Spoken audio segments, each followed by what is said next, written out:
बहुत स्वागत रामभद्राचार्य जी आपका हमारे चैनल पर जी उत्तर प्रदेश उत्तराखंड पर।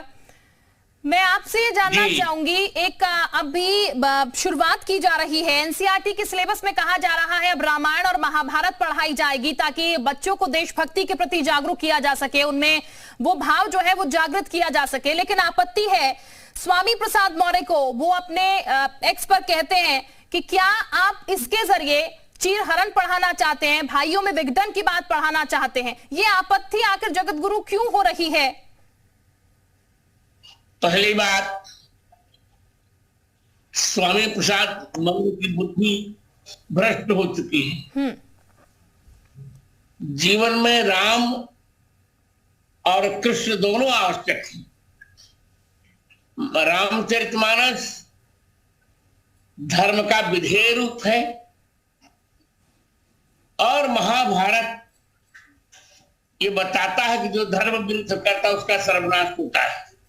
ये तो धर्मस्ततो जयः है। हम अपने भारत को जगत गुरु बनाना चाहते हैं और राम और कृष्ण दोनों, मैं दोहा नहीं पढ़ना चाहता, राम और कृष्ण दोनों हमको कर्तव्य करने के लिए प्रेरणा देते हैं।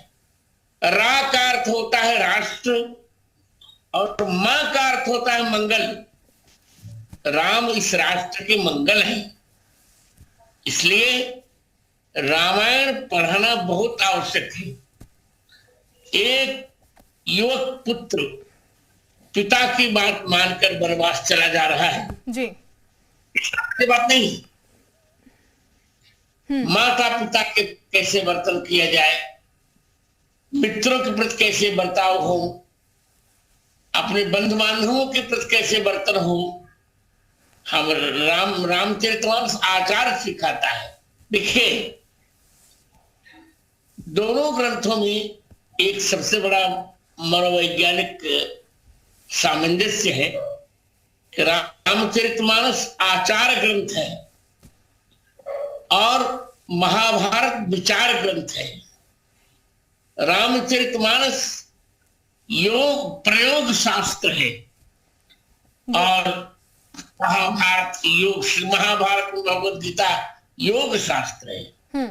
इसलिए दोनों का रहना बहुत आवश्यक है।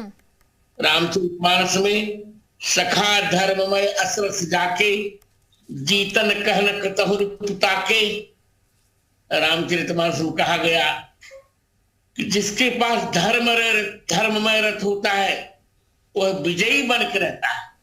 तो हम अपने भारत को 21वीं सदी का अजेय राष्ट्र बनाना चाहते हैं। इसलिए बहुत उचित है कि बच्चों को रामचरितमानस और महाभारत पढ़ाया जाए। मैं तो यहां तक कहने को तैयार हूं कि रामचरितमानस को राष्ट्र ग्रंथ घोषित किया जाए, तब इसकी गरिमा बढ़ेगी। रामायण में और महाभारत में कोई आपत्ति नहीं है। द्रौपदी के चीरहरण से दुर्योधन का सर्वनाश हुआ, सीता के अपहरण से रावण का सर्वनाश हुआ। यह हमें बता रहे हैं दोनों ग्रंथ कि महिलाओं का अपमान करके क्या दुष्परिणाम हो सकते हैं। बिल्कुल रामभद्राचार्य जी, जो बात आप कह रहे हैं वो वाकई में बहुत जायज है। एक एग्जाम्पल जो है वो सेट करती है चीजें, एक उदाहरण जो है वो समाज के सामने प्रस्तुत करती है। लेकिन जब भी ऐसा कोई स्टेप उठाया जाता है तो फिर पक्षियों की तरफ से सवाल जो है क्यों खड़े कर दिए जाते हैं? क्योंकि अब भी सवाल खड़े हो रहे हैं। विनाश काले विपरीत बुद्धि, इनका विनाश निकट है, इसलिए इनकी बुद्धि आप जानती हैं जी।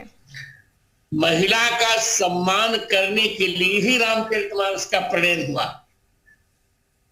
रावण ने सीता जी की परछाई का केवल हरण किया था, इसमें श्री राम ने रावण को दंड दे दिया और दुर्योधन ने द्रौपदी के चीरहरण की योजना बनाई थी। इससे भीम ने उससे दंड दिया। भगवान कृष्ण भीमसेन के पक्ष में रहे। स्वयं भीमसेन ने कहा था वो बोला, चंचल भ्रमित चंडगदाभिघात संचूर्णितो रुजुगरस्य सुयोधनस्य स्त्याना पविद्ध घर शोणित सोणपाणि वृत्तांशयिष्यति कथा स्तव देवी। बिल्कुल, यही चीज है। क्या आप देखना चाहते हैं, क्या आप समझना चाहते हैं, ये सबसे बड़ी बात है। जो आप देखेंगे, जैसी आपकी भावना है वही चीज आपको नजर आएगी, और शायद विपक्ष को भी समझना होगा जो उस तरीके से सवाल इस पर खड़े कर रहा है। बहुत शुक्रिया आपका हमारे साथ जुड़ने के लिए। जगत गुरु रामभद्राचार्य जी हमारे साथ जुड़े हुए थे इस वक्त, जिनसे हम